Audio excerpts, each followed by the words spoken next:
星火燎原。本節目只代表節目主持人及個別參與人士之個人意見。真係要討論一下，我近排都不斷諗緊呢樣嘢嘅，係就係有冇啲嘢可以一注獨贏，真係改變你嘅生活，趁住呢次可能經濟下滑見底嗰下，買啲乜嗱？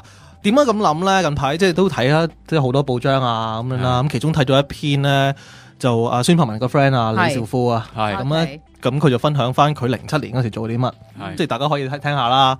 咁佢就話咧，佢07年就聽到有港股直通車嘅消息之後咧，就大手買入港交所同埋國壽嘅窩輪，賺唔少啦。咁跟住咧，仲要不斷換行使價，一路上一路換咁樣啦。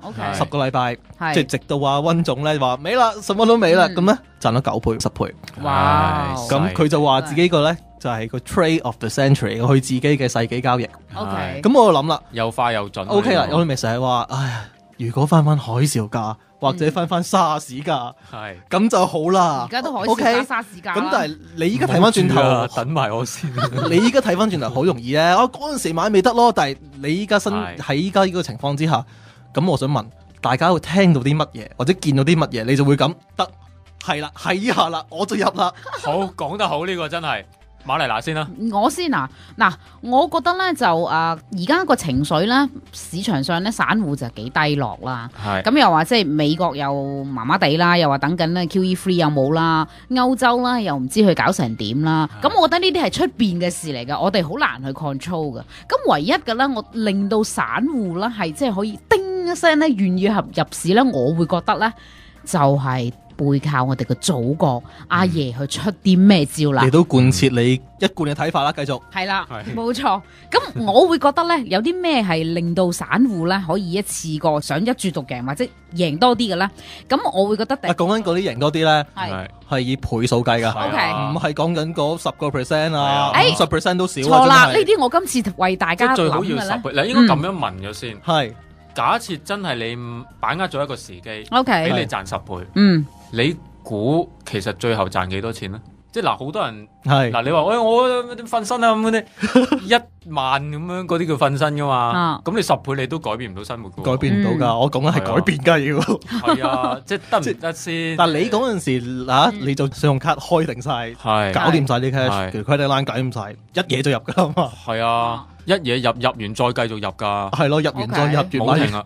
我嗰4年半係好奇怪嘅生活嚟噶，真係冇幾多個人好似可以你咁啊嘛，火燎心嗱，我好簡單啫，係去翻呢度，我淨係咧覺得咧，阿爺如果話放寬呢個直通車，即係半直通車啦吓，就已經係啦，就已經咧。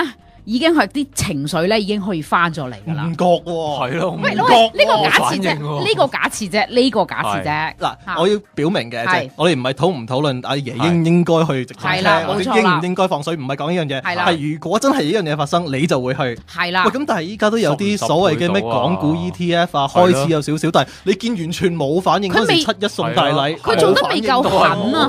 我覺得佢做得未夠狠啊！嗱，即係好似最近咧，佢其實試緊個 market。好似譬如話而家俾一啲非本地嘅人咧嚟香港嗰度咧，可以開人民幣戶口啊嘛。其實我睇到佢咧係想將人民幣呢樣嘢咧透過香港呢個平台更加大啲，會放水嘅。咁如果呢一件事係做得到，佢睇個反應嘅，喂，唔排除阿爺又見到 A 股跌到咁，港股又咁樣，加埋嘅話一齊，佢可能喂，我整一個半直通車，當然佢攞第二啲嘢嚟包裝啦。即係你真係會瞓身嘅？我會咯。OK， 100% 啊！其實我唔係好諗到㗎，都可以少少分享嘅。頭先我就同我哋嘅商台股神傾過一次，咁我問佢喂，如果係即係有咁嘅位，你見到啲乜嘢你會瞓身啦？咁佢話當一個禮拜有6個人都因為買股票燒炭或者燒樓嗰陣，點解要6個？係咯，我唔知咯，可能即係平均數係咪？我諗佢計1至5啦，每日多過一個嘅話，咁就即係一個事見底㗎啦。咁啊可以去噶啦，我都有試過咁樣諗。你真係啊！喂，但係08年嗰陣時冇試過係咁喎。佢頭先都同我講到話，依家啊，你見金融海嘯或者歐債危機之後點啫？得2個啫嘛。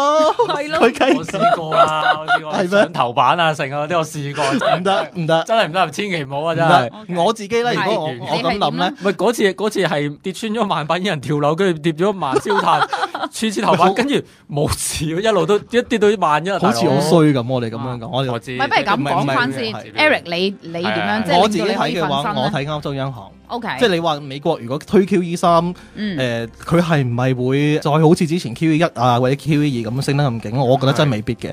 但係如果歐洲央行最後尾話得啦，印啦我哋，搞掂佢啦，印啦，冇辦法啦，我就入。咁但係我都覺得未可能會瞓嘅，100%定100%？可能咧。我唔會100%都未必100%，因為我覺得短啊。咁如果唔100%，就唔係叫瞓啦，係咪？可唔可以真係嗰嚿錢可唔可以令你即係真係扭轉先？你諗住入幾多先？我希望可以啦，應該可以嘅。咁我而家就努力儲緊錢，不停儲錢，不停揾錢咁樣，等到去嗰個位就入咯。